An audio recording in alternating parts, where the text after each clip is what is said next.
and getting them to Islam also. Jazakallah shukran. Yes, sister, most welcome. Yes, Good evening, Dr. Zakir Naik. I'm Marilyn. I'm a photographer. I just want to ask why they said that the person who converted to Islam is better than a person who is born Muslim. Sisters ask the question, why do they say that the person who's converted to Islam is better than a person who's a born Muslim? Point number one, sister, converted is not the right word. The right word is revert. Because according to the hadith of the Prophet Muhammad, every human is born as a Muslim. Muslim means a person who submits his will to God. Every human being when he's born, when a child is born, a prophet said, he submits his will to God. Later on, he's influenced by his parents, by his elders, by his teachers, and then he does idol worship or fire worship, then he becomes a non-Muslim. That's the reason whenever a non-Muslim becomes a Muslim, the more appropriate word is revert rather than convert. So question is that why is a revert better than a person who's a born Muslim? Because when a person is a born Muslim and he grows up, he becomes an adult, maybe he may not be following Islam 100%. He may be doing wrong things, he may tell a lie, he may cheat sometimes, so he's not 100% pure. Now when a person accepts Islam, our beloved Prophet Muhammad said that all his past sins are forgiven.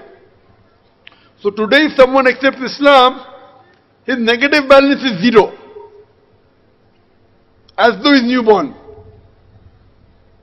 No sin. For a person who's a born Muslim, he may have done good deeds and bad deeds, but surely the bad deeds are yet there. Because the beloved Prophet ﷺ said that no one can enter Jannah with his deeds except with the mercy of Allah. That means mercy of Allah is a must. Only on the good deeds you cannot.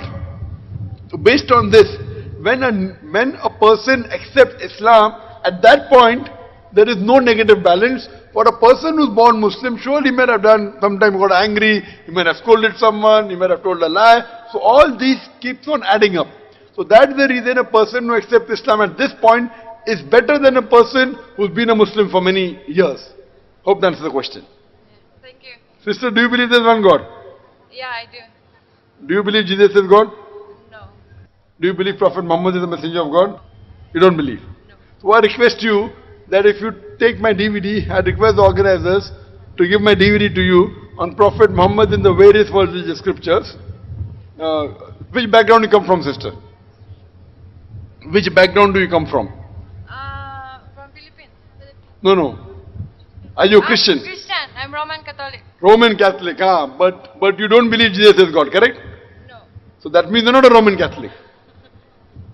The Roman Catholics believe Jesus is God and they make a statue of God.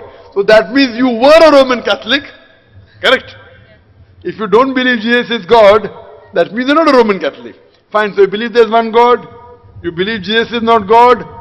Do you believe in the Bible? Yeah, I do. So in the Bible I give references.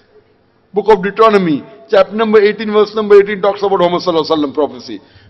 Book of Deuteronomy, chapter number 18, verse number 19 talks about Muhammad Sallallahu Alaihi Wasallam. In the book of Isaiah, chapter 29, verse number 12 says that the book shall be given to him who is not learned. And will be said, read, and he said, Ma ana biqari, I am not learned. Talking about Prophet Muhammad Sallallahu Alaihi Wasallam. I said earlier that in the Song of Solomon, chapter 5, verse 16, that Muhammad Sallallahu Alaihi Wasallam mentioned my name. And furthermore, I said in the New Testament, Gospel of John chapter 14 verse number 6, Gospel of John chapter 15 verse 26, Gospel of John chapter 16 verse number 7, as well as Gospel of John chapter 16 verse 12 to 14, I have many things to say unto you, Jesus Christ peace be upon him says, but he cannot bear them now, for he when the Spirit of truth shall come, he shall guide you unto all truth. He shall not speak of himself, all that he hears shall he speak. All these are prophecies of the last and final messenger, Prophet Muhammad peace be upon him. So if you have read the Bible, why don't you believe in the last and final messenger, Prophet Muhammad peace be upon him? Jesus Christ peace be upon him said, I have many things to say unto you, but he cannot bear them now. For he when the Spirit of truth shall come, he shall guide you unto all truth. Who is this person Jesus Christ talking about, peace be upon him? Who?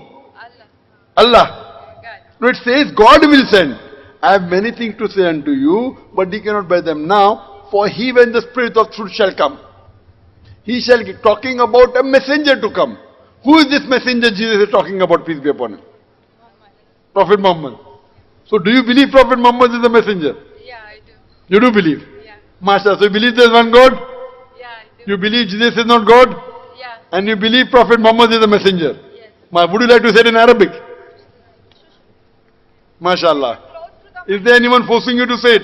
No. Doing out of your own free will? Yeah. So now you're convinced that Prophet Muhammad is a messenger. Yeah, I do. I say in Arabic and inshallah you can repeat it. Inshallah. Ashhadu Ashhadu Allah Allah ilaha ilaha illallah illallah wa ashhadu wa ashhadu anna anna Muhammadan Muhammadan abduhu abduhu wa rasuluhu. wa rasuluhu. Wa rasuluhu. I bear witness I bear witness that that there is no God there is no God but Allah, but Allah, and I bear witness and I bear witness that that Prophet Muhammad Prophet Muhammad is the messenger is the messenger and servant of God.